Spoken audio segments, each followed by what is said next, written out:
Hey, this is Lisa and Lauren from Artist Moving. We're so excited for this podcast. We have hosts that hosted Art Break Day, the 15th annual Art Break Day. So if you guys could just go around and introduce yourself, where you're from, and maybe what year it's been for your Art Break Day. So Noelle, if you want to go first, that'd be fantastic. Okay, so this is me, Noel Imperato. I am basically from Baltimore, although, as you can tell, I'm French, and even though I have been around here for nearly 50 years or something, my French accent has not left me, especially since I come back from months in France in August. I spent the whole month. So the Art Break Day was actually relatively easy for me because I did it with the Union Square Association, which is our neighborhood association, and I Mm. live near the president. Actually, we share a wall, our row house, and so he is so used to organize little events like this for the association. We have the right to use the park, which is right around the corner, and he also had two other type of neighborhood association, one for music, another one for I'm not too sure, and so we gathered the people. I didn't have to do very much except talk to him before I went to France to let him know about it, and he was so excited right away. So that was quite a beautiful thing to see. Yeah. Love it. Love it. Krupa, you want to go next? Sure. So my name is Krupa Javeri. I was born in the US in Colorado, but my parents are from North India. I'm based in South India, but happen to be in Nepal right now, where I hosted the last Art Break Day for my 12th year as part of this movement. Yeah. Mm. Love it. Tessa. Hi, yeah, this is my first year. I found you guys on Instagram actually. I'm in San Diego and I teach an expressive arts program at the elementary schools here, and I teach therapeutic art here. And we have this really awesome plaza in Ocean Beach where I live, where it's called a free speech zone. So you can set up and do free events if you'd like. And so I hosted it there and it was really awesome. That's I love awesome. it. And And I'll Lauren, just for yeah. everyone, yeah, I'm Lauren, and right now I'm based in Corvallis, Oregon, and I think it was, I can't remember how many years I've done it in Corvallis, but Lisa and I started in the San Francisco Bay Area, and so it was my 15th year hosting an Art Break Day in various locations. Yes. So I'm Lisa, and Raymond's coming in, my cat, but he never fails not to show up. So I'm in Santa Monica base, so I usually have it here, but one of my nieces was getting married in Wisconsin. So I called up a friend who's a musician and said, hey, do you know anywhere where I can host an Art Break Day site? Just kind of networking. And she plays at a pub every month and said, this lady would love it. She's an artist. And so I was at, it was called the Sugar Maple, and it was this awesome, like hipster pub. We were outside in a garden. It was a beautiful day. So I guess my thing is anywhere you're at, you can just make it happen. Yeah. So, Yeah. yeah. I'd love to dive into more of that. If everyone could tell us, how was your Art Break Day? How was it this year? Anyway. So great. Awesome. Yeah, it was amazing. So many people joined. I had up a big sign that said make art for free, and I had a friend join me and we chalked on the sidewalk. So as people were passing, we had this big patch of grass. It's right by the beach, so it was beautiful. It was a beautiful day. And so many people approached and were like, what is this about? And I was like, yeah, we had coloring sheets. We had as I said, I teach elementary art, so I was blessed with all these supplies I was able to give to people. So I had a little bit of everything, and it was amazing. I had about 10 or 15 people, I'd say, that really came through and sat and stayed for a couple hours, created great community conversations, made new friends, and it was great to see. Somebody came by and said, oh, you're creating such a positive vibration here right now. And it was such a cool experience. So it I was love that. awesome. And And then what were they mostly adults or children, or who did you magnetize? Yeah, it was a little bit of everything. There were some older adults that stopped by. It was, I would say, mostly young adults, I would say. Probably in their early 20s.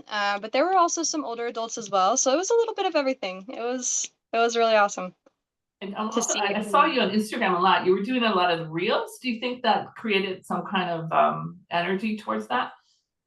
I do, yeah, I'm pretty involved in my community here. We're really blessed to have a great arts community in Ocean Beach, San Diego, where I live. So a lot of people are looking for things like that to do. A lot of people are into the arts and music. So creating the reels was a way. I put up posters around town as well. But I honestly don't think many of the people came for that. I think it was mostly people passing by that came and saw the sign that kind of joined. So that turned out to be interesting. Lots of new faces. I love it. My favorite is the random passerby that doesn't know what it is, and then sort of is brave enough to sit down and give it a try. Those are the people that generally surprise themselves with how long they stay at the table.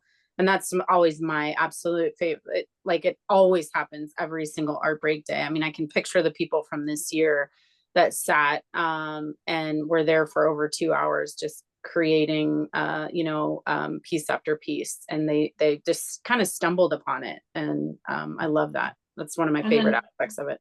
that's like one more question. Like, what is your favorite? Like, because I know what I love about Art Break Day is the conversations that you have with strangers. It's just amazing how that opens up. Any like memory or conversation that you were like, wow, this is so cool.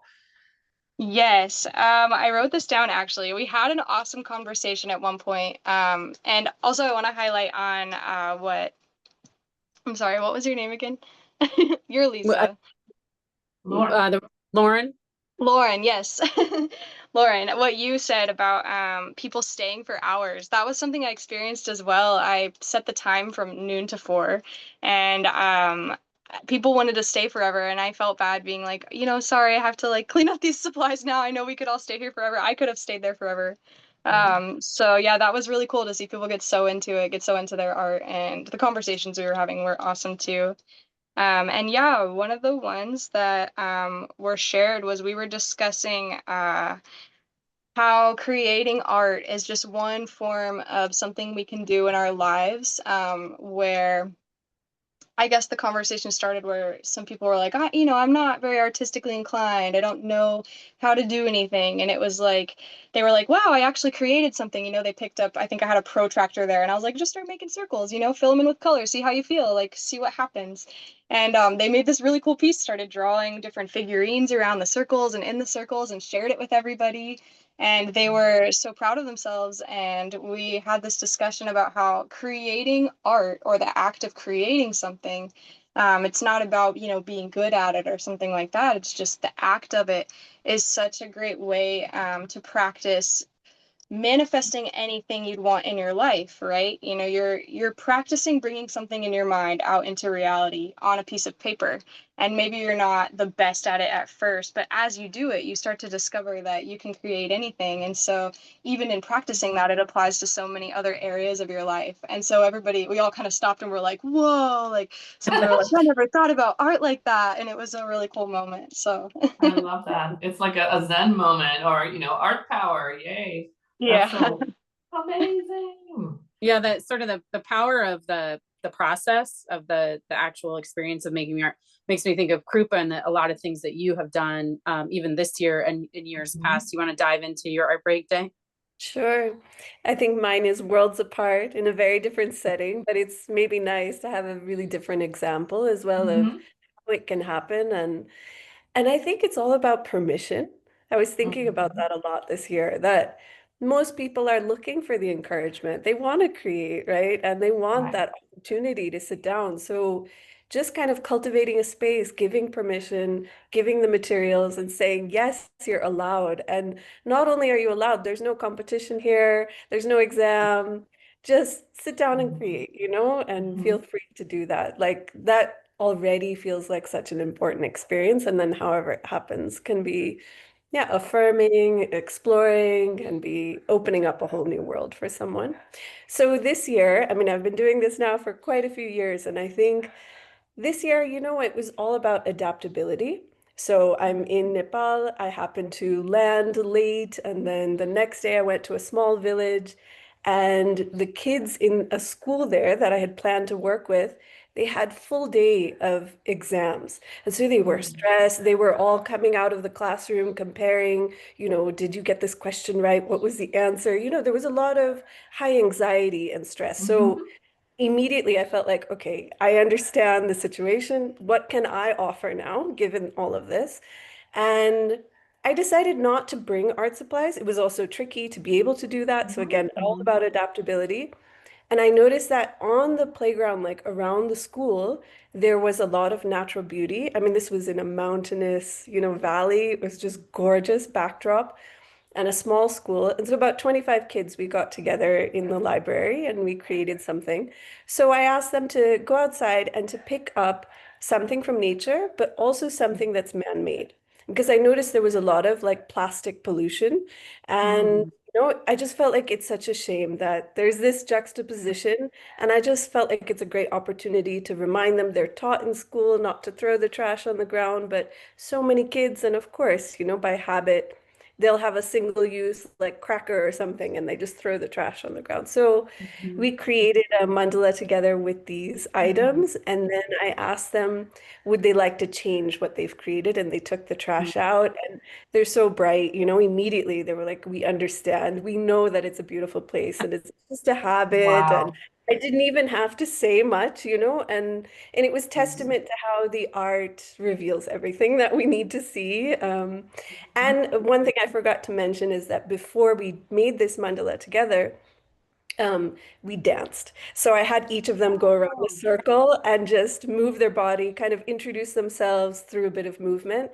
And that felt really different and important this year. Again, given the situation, we all need to dance, but in particular, they had all this pent-up energy. So, just being available for them. And there was so much joy. There was a bit of shyness. It was a bit awkward in moments, but it was really, really sweet. And such a beautiful way to connect. Also beyond really words, Yeah. Beautiful. Yeah. Now, Yeah. what was the age of the kids? So there was a range. They came from Mhm. different classes. I would Mhm. say from about like sixth grade all the way up to 10th. Yeah. Wow, wow. And And then, I think it's a nice chance for them to also mix together. So yeah. yeah, I Yeah. love that. Love that. Were you gonna say something, Laura? Yeah, I was gonna ask if anyone offered, like a lot of times when someone sits down and then they're like, wow, I haven't drawn since I was such and such age, or oh, I was feeling so stressed and now I'm not. Did you hear any of that come out of any of the students? No, I mean, so what was different this year for me too is that I didn't really bring art supplies. So they didn't sit down to draw. We just Mhm. co-created something and Yeah. then it kind of changed and Wait, then yeah, so we were they like, uh, what kind of feedback did they do about doing something together after having done something like as stressful as an individual thing like an exam? what I sensed and what I gathered, what I heard was joy. It is Yeah. also on this part of the world, in most Asian cultures, it's a very collectivist society. So there's really already this culture of everybody coming together and doing everything together. Sometimes boundaries can be tricky, but in this situation, it happened so organically. So I felt like it did work because I was meeting them where they are. They're used Yeah. to doing everything together. I think that there was less pressure from what I've seen in the past. When a lot of kids, they've had these traumatic experiences with their art teachers For sure. telling them that there's a right or a wrong way to do something, or that it's not, there could be just a lot of stress went out. So I think it was less stressful this way to kind of work together and do something that was impermanent as well, and just using the resources that were around instead of, yeah, drawing something and keeping it and showing it. Yeah. Yeah. So And I'm picturing that you're dancing, they introduce themselves, and then they went out and they played and they searched for their found object in nature and then trash. And did you see the energy shift from that also when they were out and about, in the lands? Yeah, I think there was a lot of surprise. I think also because it wasn't the usual way of making art or Right. having a class or doing anything in their school. Mhm. So there was play. There was a very playful attitude, which already, was a big shift in energy from the Mhm. exams and this kind of very Right. serious, studious way of being in the school environment. And then we came back in and they each kind of placed things together. And then I think, again, modeling that adaptability, like they have the permission to change what they've created, to take agency, to take leadership roles. And in a Mhm. very short amount of time, I saw like a whole microcosm, a whole world kind of created by them. Yeah. Wow, Love- lovely. that's a huge that's cool. I love how Tessa's like art power, it's like so cool how it transforms. It's kind of like an aspect of what art does, and then what you shared or what you inspired with the kids is amazing. Wow. Yeah. Mm. And it sounds, Noelle, yours was also very tight-knit community oriented because you said it was through sort of your community, your neighborhood association. Is that right? Yes, yeah, yeah. So we had mostly the kids who wanted to paint because I had brought a big display of colors, tempera colors from ice cube trays. That's what I usually do. So there is like, 30 different colors, and all they have to do is just kind of like I tell them, like a kid in a candy store, Yeah. just go with the one that attracts you right now. So if you are doing a sun and you like the blue color, then it's going to be a blue sun, it's okay. Yeah. So we had a lot of that, mostly young kids, about age, I would say 6 years old or something like that, really cute little girls. And we have a lot of black people in the neighborhood, so we had a good mix of that. And we had a few teenager. I say probably around 20 kids where we only had 2 hours, 6 to 8, because it's a Mhm. Friday and Mhm. people are working. I was trying to make them come earlier, but they said no, we can't do that. But the interesting thing also is that they had sharks, big fat sharks that kids could use, and so it was kind of a fun because there was one little boy. It was like maybe 3 year old, but he was kind of leading the gang, and Ah. yeah, he was like a tough little guy, and he was taking his big chalk, and he came from the guy who was sort of supervising them and drew a big line all the way to the fountain. And then after that, they all sort of tried to play around that line and dance Ah. and jump and what have Yeah. you. They sort of invented their own game, and very Mhm. different age, like the 3 year old, but then most of the other kids were more like 6, 8, 9, and so they played together like this, just with a few lines and a chalk. I So love that that. was kind of fun. And the other part was that we invited some musician, one guy who is from the neighborhood, and also saying, if you have any instrument, bring your instrument, and you are welcome to play. So we ended up having 4 guys who Oh. had plugged instruments. We have a little gazebo with an electric plug, so everybody could have amplifier and everything. And they started jamming together. How fun. So, Love.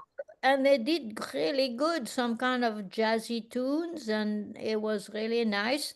And then I heard after that they said, well, it's the first time we jammed together, but it's not going to be the last. They made Love it. friends. Yeah, so that was quite lovely. And the rest was a couple hours where we got a chance to talk with the neighbors. This is a great neighborhood because the association is very strong and the neighborhood is very tiny. You know, Baltimore is like zillions of tiny little neighborhood. And so everybody kind of knows each other, and we do a lot of different events all along the years. And so this was just another one I love that. where we get Yeah. to hang out. Yeah. That's I, great. What I love is Lauren always talks about, she loves what happens. It's not the art created, but what almost like the art installation that happens through the interaction of, you know what I mean? Like it's a happening. The art is the space that we create, you know? Yeah. And so was there, can you tell us about that? Like, how did the space shift when, I know that's a beautiful, you know, imagery when the kids drawing and then everybody's dancing and, you know, how did the space shift in the plaza that you were in? Well, I don't know if there was a big shift, you know, it just kind of was what it was. For me, the bigger shift was the music addition to the painting. And then I have been doing, you know, this kind of painting workshops with kids of different ages, and well, most of it now is more like adults, but I've worked with kids before, so they were all very interested with the paint. Like we were offering them crayons and Crayolas and big fat felt paint, you know, pens and different technique like this, which I thought, oh, they probably will go for something that's easy to use, you know, but no, all of them, they wanted to do the paint, you know, because maybe they don't have that much opportunity to do the paint, I don't know.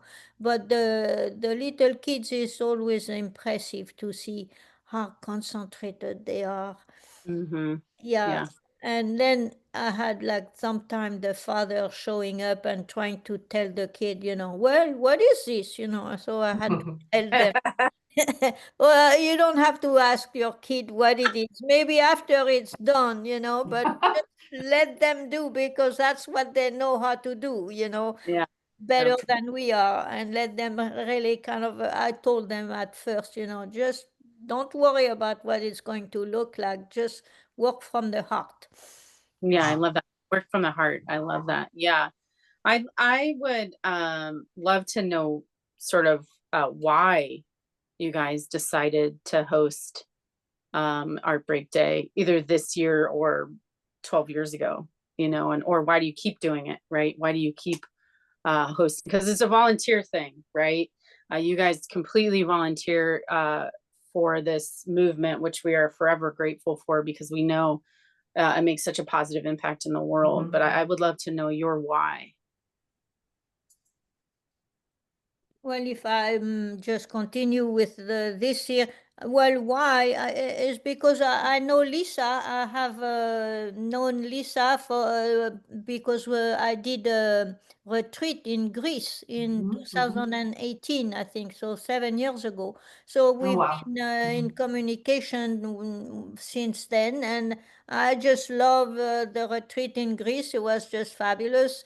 And I love the whole idea of what Lisa and then Lauren together are doing, the podcast and the interviews, and I even sent somebody to be interviewed with them, and I participated into the exhibit that Lisa organized in LA, and I've spent 30 years in Los Angeles, so I love Los Angeles. That's why I'm in the United States. When I arrived in Los Angeles, I was actually on my way in search of the shamans of Peru. Oh, wow. But then I got trapped in LA, and then the kind of American dream just fell on my lap without even expecting it. So then I stayed, and I love LA. Back in the 70s, you know, I was still the hippie kind of, and I'm an ex-hippie, you know. I love it. I love it. Yeah. Yeah. And so to be able to, you know, support what you are doing in the first place. And then I can also see the benefit of art. And that's why I am interested in art, you know. In the first place, I wanted to do movies, but it's the same kind of goal or the same horizon, you might say, you know, to wake up people. Mhm. Oh, yeah. Yeah. Wake up people so that they get the sense, especially in our culture, we need it so much more, even more, I think, than, you know, in the Far East, because Yeah. we are so stuck with this kind of scientist materialism, you know. So at least the art community is a little above that, but still there is plenty of people, they never experience, you know, their higher self or their own divinity within. It's kind of a taboo. Yeah. You look like a nut if you mention that. What I love is you said you're waking people up, and I think that's a beautiful, that's what art does. And if you Yeah. can, I mean, that's why Art Break Day, if they can only do it for like 5 minutes, you know what I mean? They do touch that and they wake up for that moment in time and touch the nectar, the creative nectar of life. Yeah, exactly. To give them a chance to have an experience where it's not about rationality, you know, Right. it's not because you've done something so beautiful, but you did have that experience that feeds your heart. Yeah. I love that. Yeah. Yeah. Wow. Beautiful. Beautiful. I'm just gonna go Krupa. You've been with us for 12 years, and that's just amazing. And you were in India, I think, for most of them, right? Auroraville, and then now you're in Nepal. And I love that adaptability. Art is adaptability. Mm. Yeah, it's hard to answer why because there's so many reasons why, you know. I think in the beginning it was a different why, maybe a bit of like trying to build community where I was and understand who is around me. And I'm trained as an expressive arts therapist, and so I do deeper sessions and work with people, but it was such a beautiful way in the beginning for me to just kind of assess and understand who is around me, who is willing to gather, how can they come together across all differences, different languages and backgrounds, and just seeing the beauty and the magic that can happen in those kinds of interactions. And then I think slowly it became a prompt for my own creativity, like how can I adapt and change as I go? And I think also in this part of the world, ritual is really important to us. And for me, it's been such a anchor and a touchstone to see over the years, you know, like how I change, how the environment around me changes, what is possible wherever I go, what is important. And especially through COVID and after COVID, still Yeah. finding ways, you know, to keep connecting and how much people are just looking for these opportunities, you know, it's just constantly affirming that the world needs this, whether it's small or big, whatever materials you use. I think for me, this year was really like I can see the extreme difference. In the beginning, you sent me these beautiful art supplies from the US, you know, and that lasted us for so long. And it was like this experience of abundance, you know, in all these resources coming. And this year to just use what's there on the land, like what's right in front of me. So yeah, I think it's just continued to reveal so much to me, and I'm sure there will be many reasons why to continue doing it. And I'm so grateful to both of you to have this kind of ritual and prompt to keep also being creative and adapting myself. Yeah. Wow. Thank you. Thank you. Inspiring. This was your first year, right? Yeah, this was my first year, and I'm also grateful to both of you for creating this awesome idea. Like as soon as I saw it, like I said, I think it came across my feed on Instagram because I like every art page or community page, and I was like, oh my gosh, that is so incredible, and I would love to be a part of that. I'm always trying to bring more art into my community. So thank you guys for creating this. And it's so cool to be able to connect with all of you guys in different spaces throughout the world. It feels really awesome to be a part of that, crossing borders. I think that's really making such a cool impact on so many people's lives. Yeah, I love it. Yeah. So for me, I agree with Krupa. That's a hard question to answer because there are so many reasons.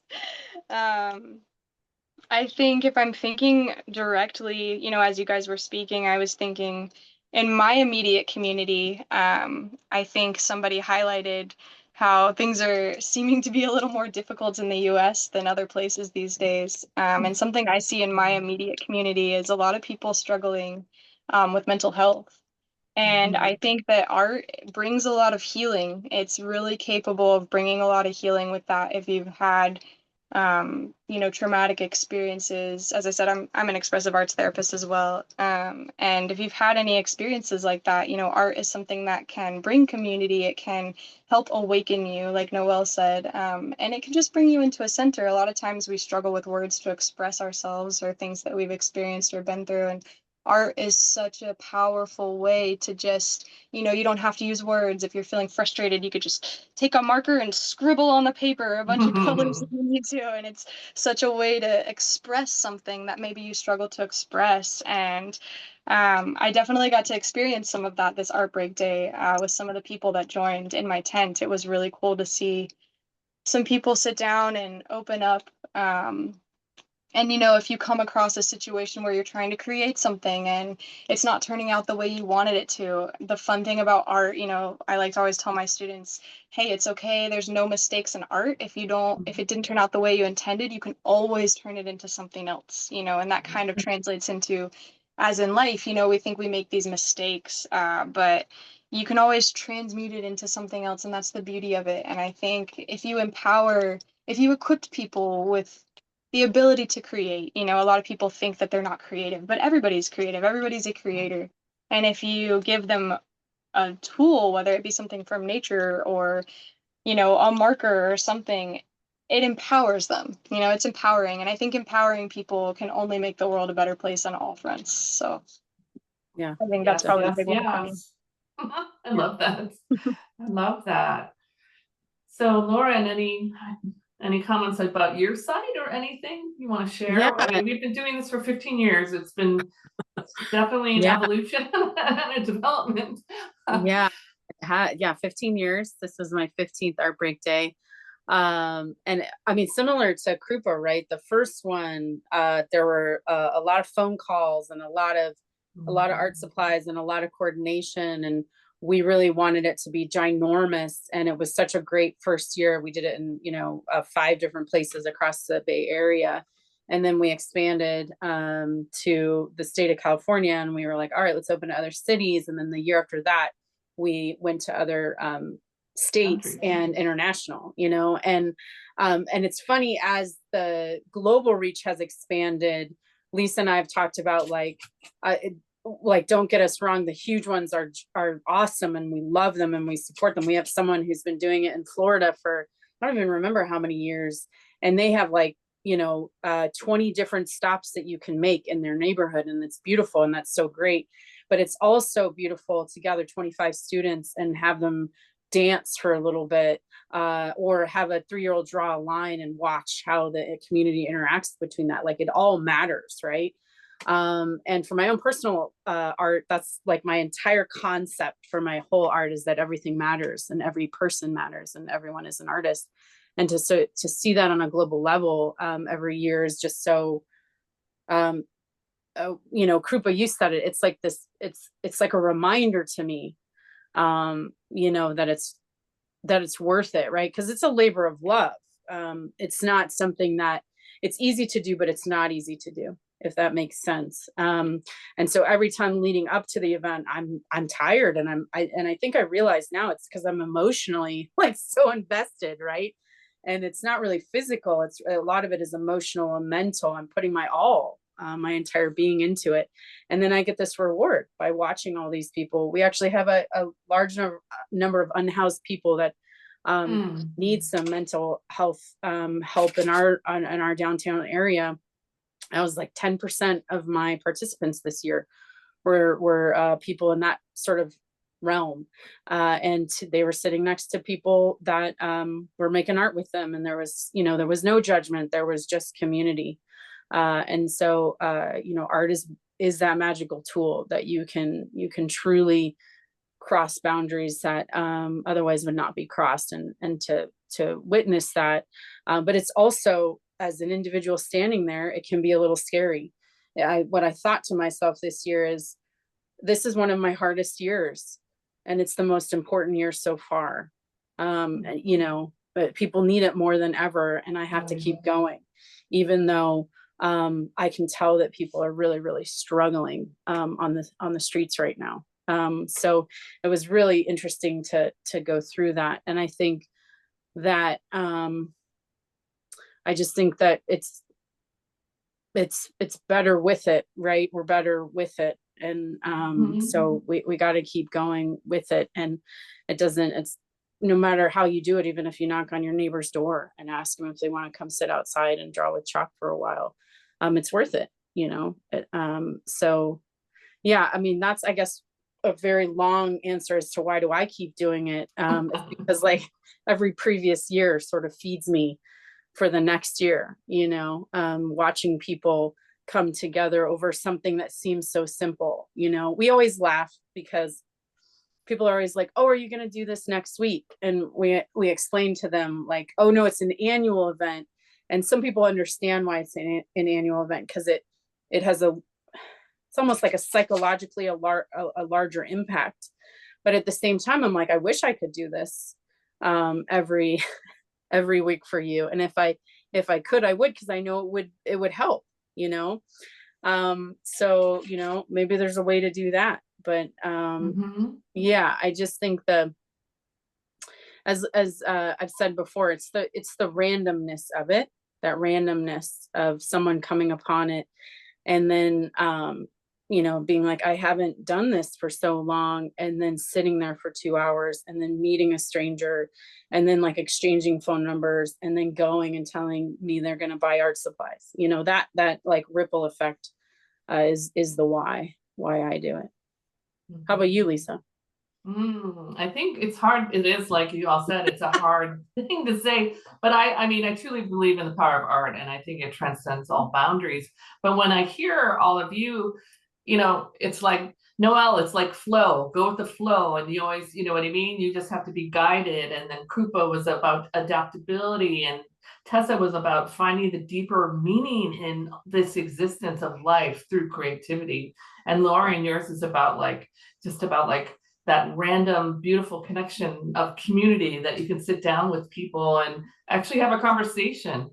You know, I mean, what I love about Art Break Day, I love that it's in, I mean, Lauren knows I have big ideals, and I would love it to be in every country in the world. And what would happen if everybody would set up an Art Break Day table, and what would just happen? You know what I mean? Because what I really love about Art Break Day, and what inspires me, my why, it's like literally you sit down with people around a table and you just talk. I mean, you know, I can be shy sometimes, but it's like, I don't know, when you're creating, it's just like you become friends. There's like, it's like all boundaries disappear. And so I think it's, you know, every year that we've done it for these 15 years, it's about evolution, adaptability, flow, and things like that. But I think it's needed, number one, and it's needed especially in the US, like extremely needed right now, but it's also needed globally.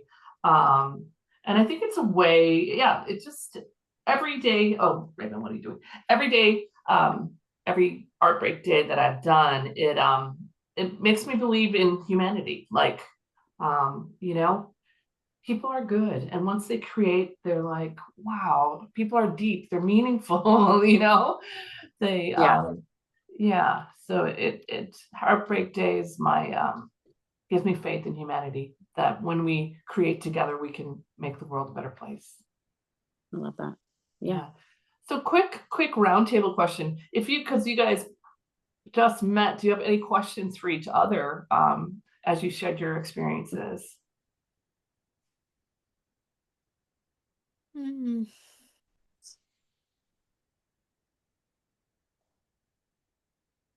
Well, I would love, with Tessa, I was wondering maybe in the future we could do some kind of like cross-cultural collaboration. Yeah.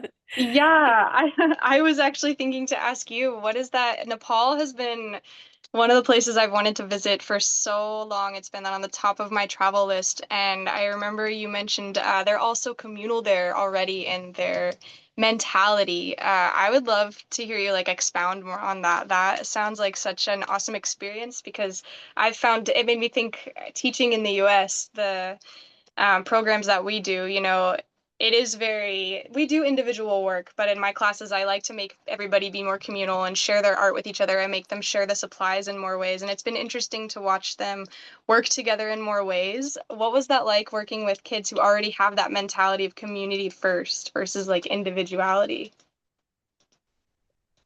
I think just being in this part of the world has taught me so much, even though I was raised in the West. So, yeah, seeing that juxtaposition of like the individual ego and how, we can really become ourselves, get to know ourselves in the West, and that's really encouraged. And then here, sometimes you lose yourself because there's so much community. Like, for 100%. example, right now I'm staying in a community and all the houses are kind of facing each other. So everybody knows each other's business. It's all very interconnected. Meals are shared. Everything is, resources are shared. So everything overlaps and we work together, which can be very beautiful. Of course, on the other side, there's no privacy, Right. the boundaries can be different. So it's really fascinating to see these differences. And I think in both places, we have a lot to learn from each other. So I found in that working together, it's a strength, right? So with these kids, for example, being able to just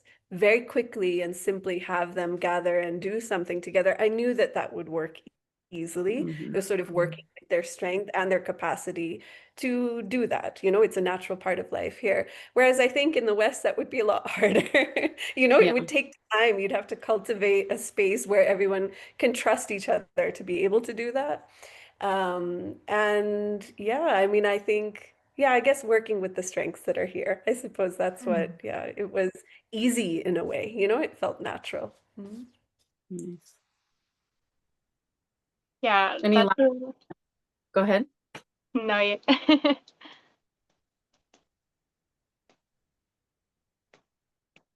I was just gonna say if anyone has any last thoughts they want to share or tips with anyone who's thinking about hosting an art break. Nice. I say just do it. Well, yeah, I say, like send us an email if you Yeah. need some help, and that's what we're here for, Yes. Yeah. Yes. I love the idea of having it be somewhere all over the world. It would be awesome if somebody in every state, every country Mhm. was doing it, and there were 100 people on this podcast. I know. Then we could have a Really Zoom love call, that. and it would be like almost like a Tony Robbins event where there's like. The time differences might be hard, but we'll Yeah. make it work. Yeah. That's for sure. I know. Yeah. The time difference is a tough one. Yeah. That That's a is. tough one. All right, Noelle, any final thoughts? No, I was just kind of wondering if I knew anybody in France who could Oh, get to do that, but unfortunately, I can't think of anyone off the bat like this. Yeah, we've had it in France before. That was maybe 5 or 6 years ago. Yeah, we tend to, ask people every year. We reinvite them, but as all of you know, right? It is a big commitment, and so, but it is worth it. it is worth it. It is. Yeah. So I'm going to end, and I just want to thank you all for your commitment to art, to creativity, to really like trying to make this world a better place and empowering people just to make us, a mark and see what happens. So Yeah. Thank you so much. yeah. Thank you. So Thank you our for first organizing. This was fun, and thank you. It was an honor to be invited to do this with all of you. Yeah. Thank you. Thank you. All right.